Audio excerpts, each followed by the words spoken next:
Oh, that's the rock star effect with this thing in here. Yeah, so I link up with what Mr. Prel, as he was called so far, right? So Felix, Mr. Prel, and Herr Prel. And so he helped me decide. He suggested me that title. So he helped me decide the title of this thing as well as the topic. And I would like, as I said, follow up on what Mr. Prel said so far, and also link up more closely to the project in the sense that we have been introducing this Prometheus thing, and if you had the chance to look at the application, oh man, I really feel ridiculous. And can I shout instead or speak louder? Can you hear me over there? Good. Excellent reference. So basically, one of the recurrent words that you can see in the application is this empowerment, patient empowerment, right? And as I also noticed in several different conferences and meetings I went to, this term is kind of a blurry term. It includes a lot of stuff. It's an overarching term, and it's sometimes confused with another term, which is shared decision making, which we also have been introduced today as a term. So I wanted to formalize that terms a little bit more according to what at least I understand it, and also influenced by what I learned from other people. And shared decision or shared decision making is fundamentally a sort of healthcare policy and a sort of healthcare management or approach to healthcare, which is opposed to the more standard clinician making decision, where the clinician actually makes the decisions on behalf of the patients. So if you look at it in the most simple way, you can see two pillars of these shared decision models, and one of the pillar is this evidence-based medicine. Also, the doctor, professors talk about, in the sense that obviously there is evidence that comes from clinical practice, that comes from research. So he says that if you apply these sort of medicaments, then you have, that percentage of chances to increase life, or so on and so forth. Or, you have a chance for relapse and so on and so forth. Or, the risk associated of taking that specific medicaments are those, and instead of taking that or taking this treatment are those, and those and those. So there is this evidence-based medicine, and here the expert in that field, in this pillar, is obviously the medical personnel, doctors, nurses, and so on and so forth. So they know what to do when they are confronted with some sort of condition, with some sort of medical condition. Obviously here the point is that evidence-based medicine alone is not enough, in the sense, if the goal is just to increase the number of the number of years of life. So if you want to just prolong the life, then probably you just look at this evidence-based medicine, what it looks like, right? But that might not be enough, in the sense that this is a sort of evidence tyranny in that sense, because that might not necessarily be the goal of the patients. So the patient may not be necessarily interested just in living longer. He may be potentially be interested in living better to a certain extent. And prolonging life does not necessarily goes along with living better, as a matter of fact, right? So this evidence tyranny is a problem, and it cannot translate in what could be the optional patient care. So this is one pillar, and we have the expert in that pillar, so there is no doubt. And then we have the other pillar. The other pillar is obviously the patient. So the patient is also an expert, but the patient is an expert of himself, obviously. So if I'm the patient, I know what cares to me. So I say, well, I just don't want to throw up every day by, going through a series of chemotherapy sessions, for instance. I just don't want to have that. I don't like to have headache, so I don't want to take these medicaments or that and that and that. I have my personal preference, my personal wishes, my personal needs, whatever, depending on my, current situation, my current context. So the second pillar is therefore characterized in the shared decision-making model by the expert, who is the patient, and at the same time by patient-centered communication, where fundamentally the medical personnel tries to elicit out of the patients what are the patient's preferences, needs, and so on and so forth. Then obviously those things has to get together. And as a matter of fact, so I've been obviously listening to the talks before, and both in Mr. Pell's presentation as well as in Professor Heunemann, is that correct? Mm-hmm. Good. So you mentioned Google and this kind of stuff, right? And actually, so I was also creating my slides while I was listening. And, there is this, you call it the self-made doctor or something like that, right? In this sort of, journey from going to how it was, how it is, and how it's going to be, right? But it's obviously, some criticism, and we need to be careful when we look at that part. And as a matter of fact, I don't know if you've ever seen this video, but have you ever heard about this? Don't Google it. If you haven't seen it, you will see it. If you have seen it, you will be re-seeing it. And, okay, I need to open a browser. There we go. Is audio. Okay. Yep. So you're moving the mouse.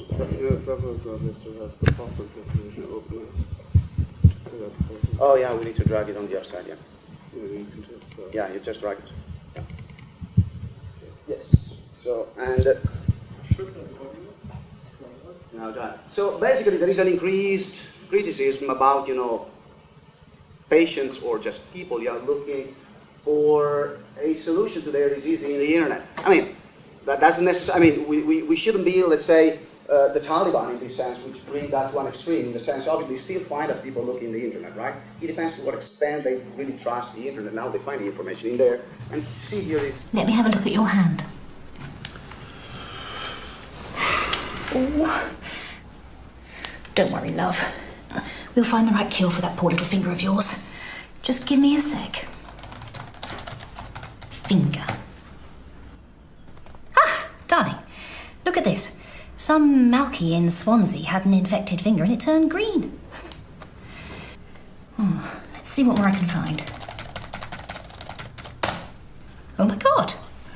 In the Amazon, they found a man who had an infected finger and eventually it fell off. On this site, they're talking about hair loss. Well, there's a German man who had terrible nosebleeds. And ulcers. You might get them as well. Do you think it's contagious?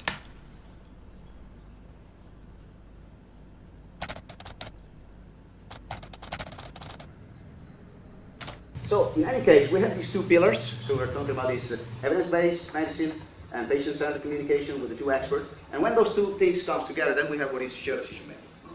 Okay. So you need to get those things together, where the doctor acts as some sort of facilitator between the patient wishes and the knowledge, the medical knowledge that he actually has in that field. So at its core, the shared decision making fundamentally is based on accepting two facts. The first fact is that the clinicians knows what is best in terms of treatments, in terms of screenings, in terms of how to deal with the conditions, and the individuals that should be allowed, obviously, to self-determine what they want, what is best for them, according to their needs, according to the desirable goals that they have. And the clinicians, at the same time, needs to act as a sort of facilitator, as a sort of mediator and support for the patient to reach their life goal at that time, if obviously it's feasible. Clearly, as you said, as Dr. said, typically also those things happens when patients have options, in the sense that there is no point in choosing when there are no options. I mean, if the only way to do is that to do that, well, you do that, right? So shared decision making makes sense when there are more different options, at least two options to choose from. And in Weile, at a hospital in Lillebelt, they just a few months ago, they started a center for shared decision making, where they try actually to implement this sort of approach to the patient. So they need some sort of switch, some sort of shift in the culture regarding to both the doctors, so the medical personnel, as well as patients. And for instance, Jette was talking about communication specifically. She's in the pillar concerning communications, more than that. What I'm more interested in instead is the creation of decision aids. So what are decision aids in that sense? So decision aids are also in short patient decision aids. Sometimes you can find in the PTVAS and so on and so forth. They are some sort of tools that whose goal is to some sort of help people make a decision. So decision aid, indeed, right? So they should be developed when there is more than one treatment available. So for instance, the patient can choose between, let's say, breast cancer, lumpectomy and mastectomy, let's say, for instance. Okay, you have just to choose one of these two. Also, when the patient has to choose if taking screening or not. For instance, I was just talking to a doctor, when was that? We had a meeting in Weile, and there was a doctor talking about lung cancer, right? And, the point was that he had people coming to his office, and, they are not diagnosed to having lung cancer yet, but, they go through CT, for instance, and from CT scans, they can see from the lungs that there are some spots, some black spots, and they say, for instance, well, that potentially could be cancer, but potentially is nothing, let's say. But let's say that there is a 5% percentage that this is a cancer. That was a case that the doctor brought up, right? And what do you do with the 5% possibilities or likelihood that these might be a cancer, but might be not as well? Well, do you want a patient, or actually the patient is now questioned, do you want to go through screening or don't you want to go through screening? Obviously, going through screening means that also there are 3 different screenings, we were told. Now I don't remember which one, but one was that, one of the screening was that the patient should be exposed to a sort of high dosage radiation. So is the 5% chance of this thing to be actually lung cancer, how can I say, does it make sense for such a low percentage of getting cancer risk to getting a high dosage of radiation instead? How does it trade off these kind of things, for instance, right? So those are things that the patient may decide.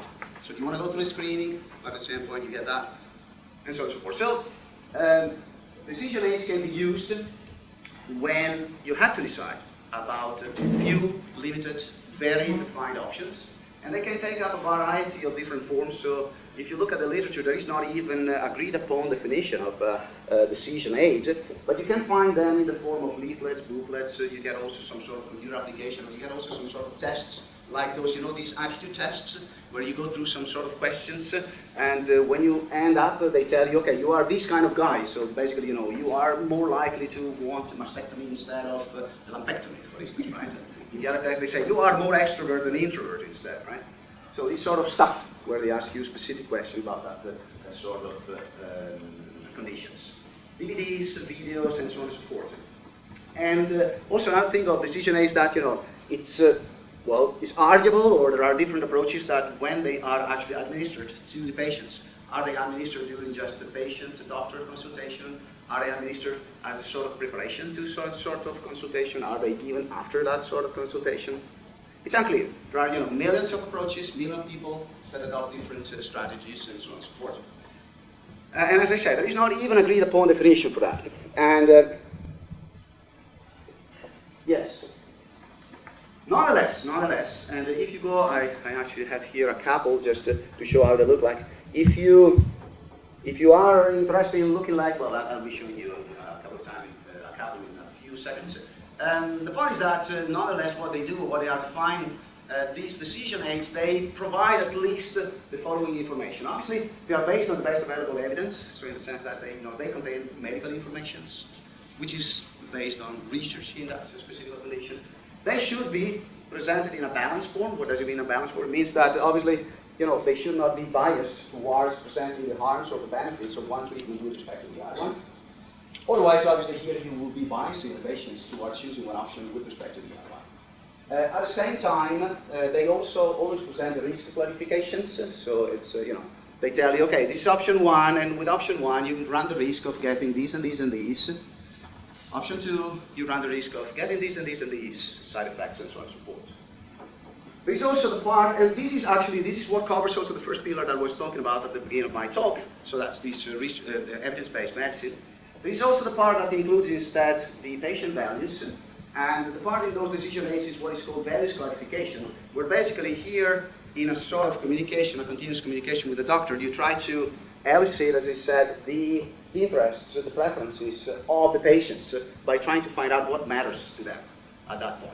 So you go through this dialogue, you have the medical information, or you actually try to find out about the values of the patient at that point, and in the ideal case, at the end of the consultation, you end up with a choice. Obviously, one of the choices is also to defer the choice. right? So I mean, you want option 1 or you want option 2, or you want to defer the choice of the option as well. That's an option 2. So there are a lot of examples in here. I mean, we can go from the most. So those are some at University of North Carolina. It's a very simple. Those are actually basic presentation. They call them decision aids. Could be arguable. I mean, here is apparently what you do at UNC. Bereits benötigt Player oder höher. Okay, so we don't upgrade. Upgrade and see here. We don't do that. Just believe me, it's some sort of presentation, obviously. Okay, so just you just select and there is something which comes out in focus and tells you just give you some sort of information. There is some more. Well, there is also the what is my 1 second. Here I want to show you an interesting one. This is a sort of booklet, pretty interesting one. Okay, I'll have to drag it over the other side. In here, oops. Just to give you an idea. This is being created by the University of Sydney, for instance. And okay, this is a decision tool for basically colon cancer. And as you can see, they usually start those guys with, okay, this is for taking a screening, wasn't it? Typically they tell you, they give you some sort of information, what you can ask your doctors. Okay, let me just, okay, what is cancer screening? So they give you some really, medical evidence, really basic. Here you see basically in bullets, right? A few items, just short description. I mean, actually we learned here by the doctor that, how long did you say that, you need 8 hours not to be suited? 8 hours. If you would do it properly, it would take 6 to 8 hours. Probably 6 or 8 hours. So obviously, I think it's the same. I lived a part of my life here in Germany, and I know that also here consultation, they are limited in time, right? And in Denmark right now, you have consultation 50 minutes time consultation. Is that correct? So 50 time consultation, you need to go, 8 hours divided by 15. So it's at 4 per hour, 8 times 4, 32. So you will need the 32 consultation before this damn attorney will not be sued at you because you didn't talk about that, right? So, which is actually, unfeasible, basically. Also with the, legislation, with the current legislation in medicine. So here I try to, stick to the really bread and butter of the stuff. So, then you have also, risk presentations and so on and so forth. So you have lots of those. The problem is that, and that's actually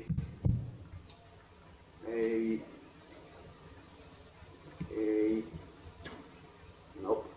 Oh, that's the, sorry.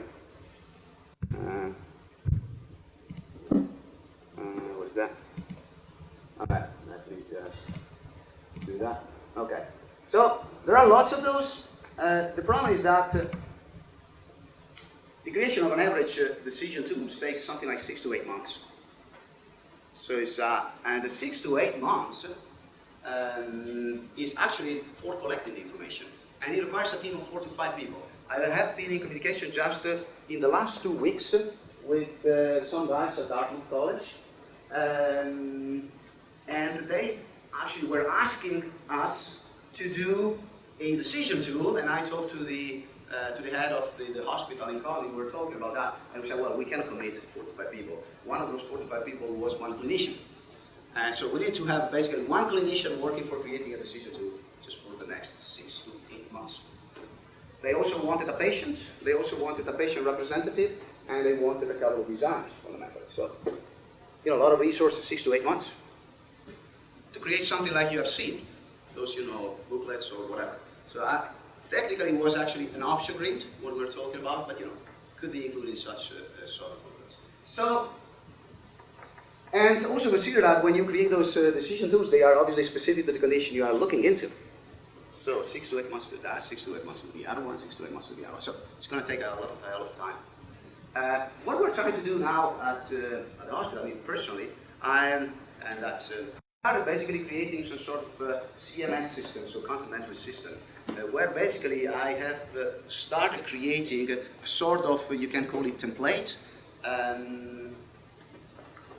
What's it called in German? Please, Skabelonpodesk, and in German it's called, what is it?